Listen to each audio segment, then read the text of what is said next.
তো hello friends, good morning, welcome back to my channel. তো তোমরা সবাই কেমন আছো?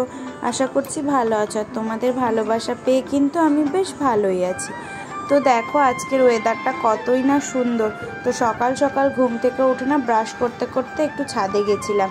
তো ছাদে ওয়েদারটা দেখে এত সুন্দর লাগলো, আর আকাশের মেঘটা না দেখতে খুব সুন্দর লাগছিল। তাই সেটা তোমাদের সাথে শেয়ার না করে আর পারলাম না, তাই অল্প একটু ভিডিও করে নিলাম।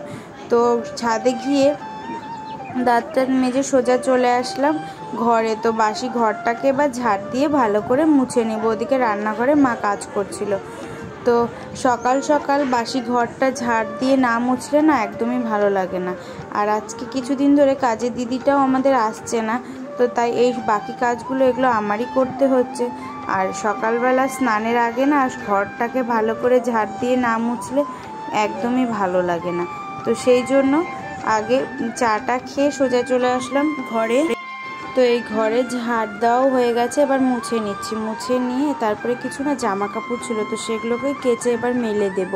তো সকালে যে কিছু জামা কাপড় ছিল, মানে কালকে ধুয়ে দিয়েছিলাম, তো সেগুলো না ভেজা ছিল। তো সকালে যখন ব্রাশ করতে করতে ছাদে গেছিলাম, ওই কিছু জামা কাপড় ছিল, ওগুলো না মেলে দিয়েছিলাম। আর এখন কিছু জামা কাপড় কেচে এগুলো মেলে দিয়ে সোজা চলে যাব স্নান করতে। তো দেখো আকাশটাও পুরো কালো হয়ে আসছে, তো মনে হয় আবার বৃষ্টি নামবে। তো তাও যেগুলো জামা কাপড় ধুয়েছি তো সেগুলো একটু মেলে দিলাম, যাতে জলটা ভালো করে ঝরে যায়। তো তারপরে ঘরে মেলে দিতে হবে। কি আর করবো, বৃষ্টির দিনে এই একটা সমস্যা।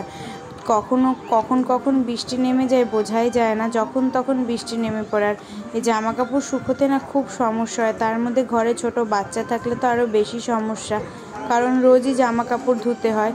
বুঝতেই তো পারছো, ছোট বাচ্চা থাকলে কি পরিমাণে জামা কাপড় নোংরা হয়।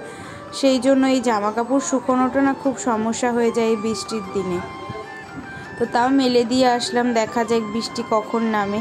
তো তারপরে স্নান টান করে সোজা চলে আসলাম এই বিছানার বেড কাভারটা এবার পেতে নিচ্ছি। তো সকালে একটা বেড কাভার ধুয়ে দিয়েছিলাম, তো তারপরে যে স্নান করে এসে যে বিছানাটাও এবার পেতে নিয়ে নিলাম। তো এবার চলে যাব, কিছু জামা কাপড় ছিল তো সেগুলোই না আলমারিতে ঢুকিয়ে দেবো। অনেক দিন ধরেই বাইরে পড়ে আছে শাড়িগুলো, তো ভাঁজ করে রেখেছিলাম। তো সেগুলো না আর ঢোকানো হচ্ছিল না, তাই ভাবলাম যে আজকে যেহেতু হাতে সময় আছে, তাই আলমারিতে জামা কাপড়গুলো এবার ঢুকিয়ে নিই। কারণ ঘরে অনেক দিন ধরেই না পড়ে আছে, তো সময় আর হয়ে উঠছিল না। তো তাই আজকে ভাবলাম যে আজকে যেহেতু সময় আছে, তাই তাড়াতাড়ি করে আলমারির জামা কাপড়গুলো ঢুকিয়ে দিলাম। তো এই কিছু শাড়ি না আমি আয়রন করে নিয়ে আসছিলাম তোমাদের দাদাভাইকে দিয়ে, আর বাদ বাকি শাড়িগুলো বাড়িতেই আমি আয়রন করে রেখেছি। তো সব শাড়ি না বাড়িতে আয়রন করা যায় না, তাই কিছু সুতির শাড়ি ছিল সেগুলোই আমি আয়রন করে নিয়েছি। আর বাদ বাকি ভালো শাড়িগুলো তোমাদের দাদাভাইকে দিয়ে বাইরে থেকে আয়রন করিয়ে নিয়ে এসেছি। তো তাই খুব একটা তো শাড়ি পরাও আমার হয় না, তো অনেক দিন পরই আমি শাড়ি পরি। তো বেশিরভাগটা চুড়িদারই আমি ইউজ করি, তো কমই শাড়িটা পরা হয়। তাও মাঝে না কিছুদিন শাড়ি পরেছিলাম এখানে ওখানে যেতে, তো তাই একবারে অনেকগুলো শাড়ি জমে গেছিলো, তাই সেগুলোকে ধুয়ে ভালো করে আয়রন করে আলমারিতে এবার ঢুকিয়ে রাখলাম। তো বিকেলবেলা সমস্ত কাজকর্ম করার পর আজকের ওয়েদারটা দেখলাম বেশ সুন্দর। তো তাই তোমাদের দাদাভাইকে বললাম চলো একটু ঘুরে আসি। তো এখন তো বড়দিনের বেলা, তো সন্ধ্যা লাগতে লাগতে 6টার পরেই সন্ধ্যাটা লাগে। তো তাই ভাবলাম যে আজ একটু ঘুরে আসি। তো দুই দেওরকে নিয়ে তোমাদের দাদাভাইকে সঙ্গে করে নিয়ে ছেলেকে নিয়ে বেরিয়ে পড়লাম ঘুরতে। তো আমাদের জলপাইগুড়িতে না একটা পার্ক আছে, তো ইকো সিটি, তো একটু মানে ভেতরে। তো এই পার্কে না কখনোই যাওয়া হয়নি আমার, তো অনেকের মুখেই শুনেছি ইকো সিটি বলে একটা পার্ক আছে, দেখতে খুবই সুন্দর। তো ভেতরে মানে বাচ্চাদের খেলনার জিনিসপত্র আছে, যেমন স্লিপার আছে, দোলনা আছে। তো আমার আগে কখনোই যাওয়া হয়নি, তো খুব ইচ্ছে ছিল এই পার্কটাতে যাওয়ার। তো আজকে ভাবলাম যে আজকেই যেহেতু সময় আছে, তো গাড়ি করে চলে আসলাম তোমাদের দাদাভাইয়ের সঙ্গে এই পার্কটা একটু ঘুরে দেখার জন্য।